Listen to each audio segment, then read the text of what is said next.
अस्सलाम वालेकुम दोस्तों, कैसे हो? उम्मीद करता हूँ सब खैरियत से होंगे। कुछ ऐसी फ़लस्तीन की बातें जो हम लोग नहीं जानते, कुछ अनजान बातें हैं जो मुसलमान जानते ही नहीं।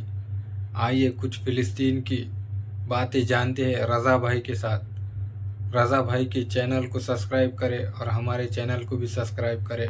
आइए वीडियो को शुरू करते हैं बिना किसी देरी के।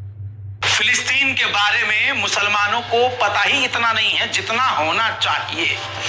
ऐसी जानकारियां आपको मैं देने वाला हूं कि दिल खुश हो जाएगा। तमाम मुसलमानों को पता चलना चाहिए कि आखिर फिलिस्तीन मुसलमानों के लिए क्यों जरूरी है। उनमें से चंद बातें मैं आज आपको बता देता हूं। उससे पहले आपसे गुजारिश है कि हमारे इस चैनल रज़ाग्राफी अनस्क्रिप्टेड को जल्दी से सब्सक्राइब कर लें और वीडियो को पहले ही लाइक कर दें और वीडियो पूरा देखने के बाद अपनी राय और दुआएं कमेंट में जरूर दीजिएगा। दोस्तों, फिलिस्तीन यानी जेरूशलम पूरी दुनिया का सबसे पुराना देश और पुराने शहरों में से है। जी हाँ, जिसका इतिहास सबसे पुराना है। इतना पुराना और मुसलमानों के लिए इतना जरूरी कि यहाँ पर सबसे ज्यादा अंबियाए कराम आए थे। जी हाँ, यहीं पर, हिंदी में कहूँ, यहीं प्रकट हुए थे, यहीं पैदा हुए थे, यहीं वो पले बड़े थे। ऐसा इतिहास में है, किताबों में है, ये याद रखिएगा मेरे दोस्तों। अंग्रेज इसको द सिटी ऑफ प्रॉफिट नाम से जानते हैं, अभी से नहीं, वो हमारे और आपके पैदा होने से पहले द सिटी ऑफ प्रॉफिट भी कहा जाता है जेरूशलम को। ये पहले जेरूशलम ही था, फिलिस्तीन भी बाद में नाम पड़ा और फिर अलग अलग नाम। ये इजराइल तो था ही नहीं तब, इसका नाम था जेरूशलम, फिलिस्तीन। मेरे दोस्तों, यही मस्जिद अक्सा, यही फिलिस्तीन जिसे आप आज देख रहे हैं, ये मुसलमानों का पहला किबला था। यानी जो आप मक्का मदीना आज देख रहे हैं, जो आज काबा शरीफ आप देख रहे हैं, आज वो हमारा किबला है ना। काबे से पहले जो किबला था वो बैतुल मुकद्दस, और इसीलिए वो हमारे लिए बेहद जरूरी है और हमेशा जरूरी रहेगी। बाकी जो आप जानते हैं, इसी जगह से बैतुल मुकद्दस से ही हुजूर पाक सल्लल्लाहु अलैहि वसल्लम मेराज पर गए थे। मेराज का सफर उन्होंने यहीं से शुरू किया था। जेरूशलम में कभी किसी की, कभी किसी की, कभी किसी की सरकार आती जाती रही, बादशाहत आती जाती रही, लेकिन इतिहास में मौजूद है कि पहले कोई ऐसे शख्सियत थे जिनको ईसाइयों ने, क्योंकि उस वक्त ईसाइयों का कब्जा था, ईसाइयों ने बिना लड़े हजरत उमर रजी अल्लाह ताला अन्हु के हाथ में रख दिया था कि ये आप संभालिए, ये फिलिस्तीन आपका।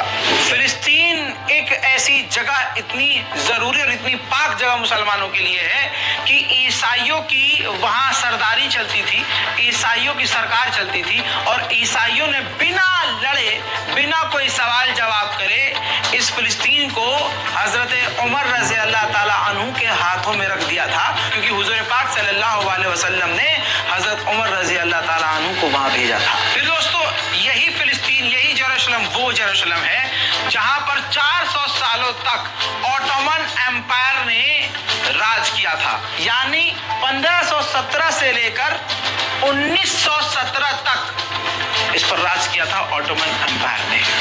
तब बहुत तब्दीली हुई। मस्जिद अल अक्सा का परिसर हो, मस्जिद अल अक्सा का कोई भी डिजाइन हो, लगातार अपडेट होता रहा, अपग्रेड होता रहा। दोस्तों, मस्जिदों की गुंबद गोल गोल होती है, गुंबद गोल। दोस्तों, आज तमाम मस्जिदों में गुंबद होती है, ज्यादातर गुंबद होती है।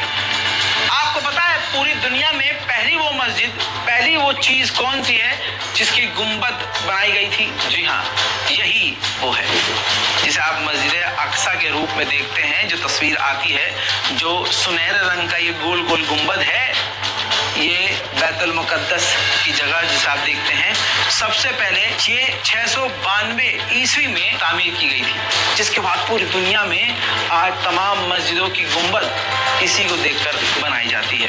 नहीं पता था ना? लाइक कीजिए। दोस्तों, मस्जिद अल अक्सा का जो पूरा कंपाउंड है, जो एरिया है ना, पूरी जमीन है, वो 35 एकड़ में है, याद रखिएगा। तो अगर कोई कहे कि ये मस्जिद अक्सा नहीं है, मस्जिद अक्सा ये है, तो दोस्तों ये और ये दोनों ही मस्जिद अक्सा का ही हिस्सा हैं।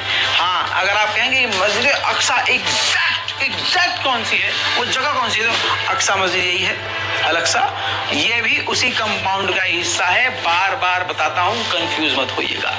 ये तमाम चीजें मस्जिद अल अक्सा के परिसर के अंदर है, जो 35 एकड़ में है। ये तो आज हम चीख चीख कर कह रहे हैं कि पहले फिलिस्तीन बहुत बड़ा था, फिर इसको छोटा करता रहा, इजराइल कब्जा करता रहा। आइए इजराइल से पहले बता देता हूं कि फिलिस्तीन कितना बड़ा था। फिलिस्तीन छोटा नहीं था, फिलिस्तीन बहुत बड़ा था। आपको पता है कि ये पुराना जो फिलिस्तीन था यानी जेरूशलम, वो कहां तक फैला हुआ था? Jordan, Egypt, Syria. उस वक्त सीरिया को शाम कहा जाता था। जॉर्डन, इजिप्ट और शाम यानी आज का सीरिया, ये जेरूशलम यानी फिलिस्तीन का हिस्सा थे। ये बाद में अलग अलग हुए हैं। मेरे दोस्तों, हजरत यूसुफ अलैहिस्सलाम की जब इजिप्ट में, मिस्र में बादशाहत थी, उस दौर में, हजरत यूसुफ अलैहिस्सलाम के दौर में, ये फिलिस्तीन, आज का जो फिलिस्तीन है जेरूशलम, ये उस वक्त इजिप्ट का ही हिस्सा था। आधी दुनिया से ज्यादा देशों पर, दुनिया पर कब्जा तो अंग्रेज कर चुके हैं। जेरूशलम यानी आज के इस फिलिस्तीन पर राज करने वाला अलेक्जेंडर भी था। जैसा मैंने आपको बताया कि जब मुसलमानों के हाथ में हजरत उमर रज़ी अल्लाह ताला अन्हु के हाथों के द्वारा आ गया था फिलिस्तीन, तो एक बार फिर से ईसाइयों ने हमला किया और फिर मस्जिद अल अक्सा पर, फिलिस्तीन पर कब्जा किया। इसके बाद एक लंबा दौर चला। फिर आया 1187 का दौर। उस दौर में सलाउद्दीन अय्यूबी ने जबरदस्त हमला किया, काफिरों को धूल चटाई और एक बार फिर से मस्जिद अल अक्सा और फिलिस्तीन को आजाद करवाया। अब तक जो बताया ये इतना पुराना इतिहास है कि आप किताबों में ही पढ़ने को मिलेगा, वो भी बहुत ज्यादा रिसर्च करने के बाद। अब वो दौर आया जब हिटलर यहूदियों को चुन चुन कर मार रहा था। उस दौरान ये यहूदी, ये ज्यूज थे जो ईसाई देशों की तरफ रुख कर रहे थे।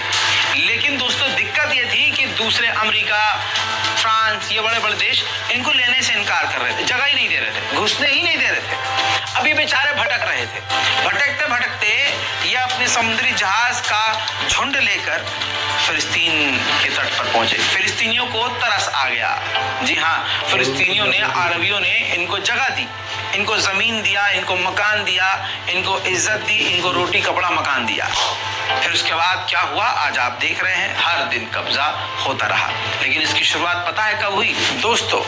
ऑस्ट्रेलिया का एक व्यक्ति, ज्यूस थाइडोर हेड्सन, ये वो व्यक्ति था जिसने सबसे पहले फिलिस्तीन के, जेरूशलम के 2 टुकड़ों की मांग करी। और इसी व्यक्ति ने कहा कि इतने सारे हम यहाँ पर यहूदी हैं, ये हमारा पुराना घर है, हमें तो इस पर अधिकार चाहिए। फिलिस्तीन के 2 टुकड़े यानी जेरूशलम के 2 टुकड़े किए जाएं। बस इसके बाद टकराव होने लगा। फिर यहूदियों ने इंग्लैंड की मदद हासिल की। इंग्लैंड, अमेरिका, फिर तब से लेकर अब तक इजराइल की ऐसे ही मदद कर रहे हैं। आज हम जो लाइव देख रहे हैं मेरे दोस्तों, अब यहूदियों का मकसद क्या है? आज आप लाइव देख रहे हैं रज़ाग्राफी पर, मैं आपको रोज अपडेट दे रहा हूं, वॉर अपडेट दे रहा हूं ना। अब समझिए, यहूदियों का मकसद यह है कि पूरे फिलिस्तीन पर, गाजा पर पूरा का पूरा कब्जा, और फिलिस्तीनियों को पूरी तरह से उनकी जमीन से निकाल कर फेंक दिया जाए और मस्जिद अल अक्सा को तोड़कर वहां अपना ये टेम्पल माउंट बनाए, अपने धर्म के हिसाब से धार्मिक जो है बिल्डिंग बनाए, जिसे आप हिंदी में मंदिर या फिर धर्म स्थल भी कह सकते हैं। ये यहूदियों का मकसद है। इजराइल का सिर्फ इतना मकसद हो तो बात खत्म हो जाए, लेकिन अब ऐसा मकसद बताऊंगा कि दिमाग चकरा जाएगा। इजराइल का, यहूदियों का असल मकसद है द ग्रेटर इजराइल। और द ग्रेटर इजराइल क्या है? जब ये मस्जिद अल अक्सा पर कब्जा कर लेंगे, जब ये पूरे गाजा फिलिस्तीन पर कब्जा कर लेंगे, उसके बाद का इनका मास्टर प्लान ये है, जो आज का टर्की, लेबनान, इजिप्ट, सीरिया, सऊदी अरब, ये तमाम देशों पर कब्जा करेंगे और अपने आप को विख्यात करेंगे यानी फैलाएंगे, द ग्रेटर इजराइल। इसीलिए तो दुनिया लानत भेज रही है अरब देशों पर कि तुम खुशियां मना रहे हो, तुम उनसे नॉर्मलाइजेशन कर रहे हो, कल ये तुम्हें भी नहीं बख्शेगा। मेरे दोस्तों, फिलहाल की ये जनरल नॉलेज में इतना ही, और फिलिस्तीन के बारे में वो बातें मैंने बताई हैं जो आपके लिए, बल्कि यूं कहूं दुनिया के हर मुसलमान के लिए जानना जरूरी है। रिपोर्ट को शेयर कीजिएगा अपने तमाम साथियों से। जय हिंद।